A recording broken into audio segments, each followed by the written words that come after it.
നമസ്കാരം. കലാകൗമുദി ഓൺലൈനിലേക്ക് സ്വാഗതം.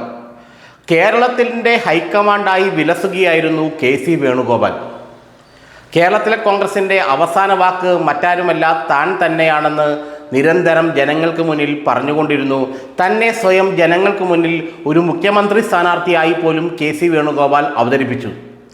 കേരളത്തിലെ കോൺഗ്രസ് നേതാക്കൾ തമ്മിൽ തർക്കം രൂക്ഷമാകുമ്പോൾ താൻ ഡൽഹിയിൽ നിന്നും പറന്നിറങ്ങി ഉടൻ കേരളത്തിൻ്റെ മുഖ്യമന്ത്രിയാകുമെന്നും താനാണ് മുഖ്യമന്ത്രിയാകാൻ സർവ്വതാ യോഗ്യനെന്നും അദ്ദേഹം പലപ്പോഴും പറയാതെ ജനങ്ങൾക്ക് മുന്നിൽ പറഞ്ഞു. അങ്ങനെ കേരളത്തിലെ കോൺഗ്രസിനെ തൻ്റെ കീശയിലാക്കി എന്ന് കെ.സി. വേണുഗോപാൽ പൂർണ്ണമായി വിശ്വസിച്ചു. കാര്യമായി ജനകീയ അടിത്തറയോ ജനകീയ ബന്ധങ്ങളോ ഉള്ള ആളല്ല കെ.സി. വേണുഗോപാൽ. എന്നാൽ AICCയുടെ സംഘടനാ ചുമതലയുള്ള ജനറൽ സെക്രട്ടറി എന്ന നിലയിലും രാഹുൽ ഗാന്ധിയുടെ വിശ്വസ്തൻ എന്ന നിലയിലും കേരളത്തിലെ കോൺഗ്രസിനെ തൻ്റെ കൈകളിലിട്ട് അമ്മാനമാടാൻ കെ.സി. വേണുഗോപാലിന് ഒരു മടിയും ഉണ്ടായിരുന്നില്ല. അങ്ങനെ മുന്നോട്ട് പോകുമ്പോൾ, കേരളത്തിലെ കോൺഗ്രസിലെ അവസാന വാക്കായി മുന്നോട്ട് പോകുമ്പോൾ, കേരളത്തിലെ കോൺഗ്രസിൽ എന്ത് വേണമെന്ന് താൻ തീരുമാനിക്കുമെന്ന് പരസ്യമായി പറയാൻ, അല്ലെങ്കിൽ കോൺഗ്രസ് നേതാക്കളുടെ മുന്നിൽ പരസ്യമായി പറയാൻ തന്നെ ധൈര്യം കാണിച്ച അവസ്ഥയിലൂടെയായിരുന്നു കെ.സി. വേണുഗോപാൽ മുന്നോട്ട് പോയത്. ആരും കെ.സിക്കെതിരെ ഒരക്ഷരം മിണ്ടില്ല. കെ.സിക്കെതിരെ ആരെങ്കിലും മിണ്ടിയാൽ അയാൾ പാർട്ടിയിൽ ഒറ്റപ്പെടുമെന്നുള്ള ശക്തമായ സൂചനകൾ അദ്ദേഹം നൽകി.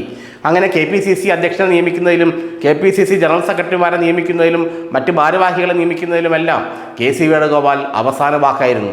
അങ്ങനെ കേരളത്തിലെ കോൺഗ്രസ് എന്നാൽ, അല്ലെങ്കിൽ കേരളത്തിലെ കോൺഗ്രസ് സമം കെ.സി. വേണുഗോപാൽ എന്നൊരു ഫോർമുല തന്നെ രൂപപ്പെട്ടപ്പോഴാണ് കോൺഗ്രസ് ഹൈക്കമാൻഡ് കേരളത്തിലെ നേതാക്കളെയെല്ലാം ഡൽഹിക്ക് വിളിക്കുന്നത്.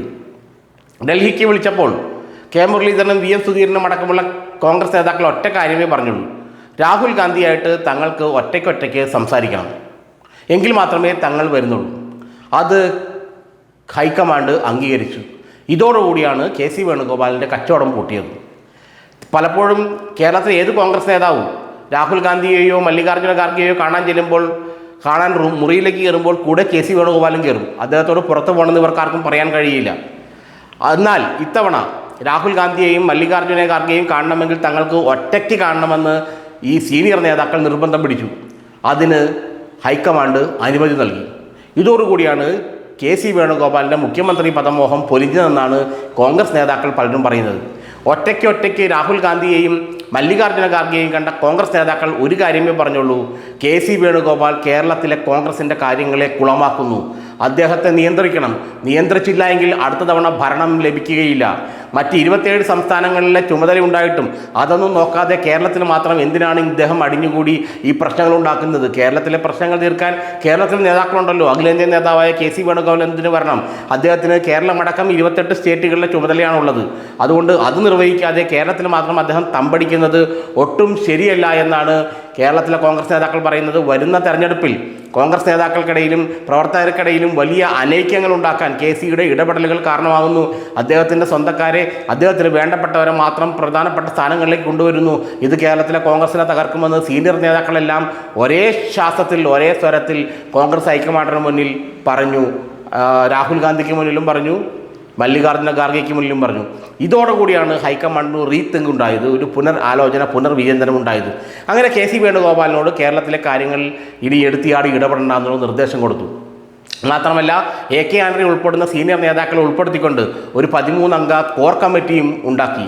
ഈ കോർ കമ്മിറ്റിയിൽ കെ.സി. വേണുഗോപാലുണ്ട്, പ്രതിപക്ഷ നേതാവുണ്ട്, KPC പ്രസിഡന്റ് രമേശ് ചെന്നിത്തലയുണ്ട്, AK ആന്റണിയുണ്ട്, അങ്ങനെ പഴയ KPC പ്രസിഡന്റുമാരുണ്ട്. അവരെ എല്ലാവരും ഉൾപ്പെടുത്തി ഈ കോർ കമ്മിറ്റി ആയിരിക്കണം ഇനി കേരളത്തിലെ കോൺഗ്രസിൻ്റെ കാര്യങ്ങൾ തീരുമാനിക്കേണ്ടത് എന്നുള്ള നില വന്നപ്പോൾ, എന്നുള്ള രീതിയിലേക്ക് ഹൈക്കമാൻഡ് കൊണ്ടുവന്നപ്പോൾ കെ.സി. വേണുഗോപാൽ അപ്രസക്തനായിപ്പോയി. അക്ഷരാർത്ഥത്തിൽ കെ.സിക്ക് അതിൻ്റെ രോഷമുണ്ട്. അദ്ദേഹം അപ്രസക്തനായി പോകുന്ന അവസ്ഥയാണ്. അത് കൃത്യമായിട്ട് സീനിയർ നേതാക്കൾ എല്ലാവരും കൂടെ അദ്ദേഹത്തിനെതിരെ ഒരുമിച്ച് നീങ്ങിയതാണ് ഈ പ്രതിഭാസം ഉണ്ടാവാൻ കാരണമെന്നാണ് കോൺഗ്രസ് നേതാക്കൾ പറയുന്നത്. ഇനി കെ.സി. വേണുഗോപാലിന് കേരളത്തിലെ കോൺഗ്രസിൻ്റെ കാര്യത്തിൽ പെട്ടെന്ന് ചാടിക്കയറി ഒരു തീരുമാനം പ്രഖ്യാപിക്കാനോ നടപ്പിലാക്കാനോ കഴിയില്ല. അദ്ദേഹത്തിനും AK ആന്റണി ഉൾപ്പെടെയുള്ള നേതാക്കളുമായി ആലോചിച്ച് മാത്രമേ അദ്ദേഹത്തിന് എന്ത് കാര്യം ചെയ്യാനും കഴിയുകയുള്ളൂ. അങ്ങനെ കെ.സി. വേണുഗോപാലിനെ ഒതുക്കുന്ന കാര്യത്തിൽ, കെ.സി. വേണുഗോപാലിൻ്റെ ചിറക് അരിയുന്ന കാര്യത്തിൽ കേരളത്തിലെ കോൺഗ്രസ് നേതാക്കൾ ഒരു പരിധി വരെയെങ്കിലും, വലിയൊരു പരിധി വരെയെങ്കിലും വിജയിച്ചു എന്നാണ് നമുക്ക് മനസ്സിലാക്കാൻ കഴിയുന്നത്.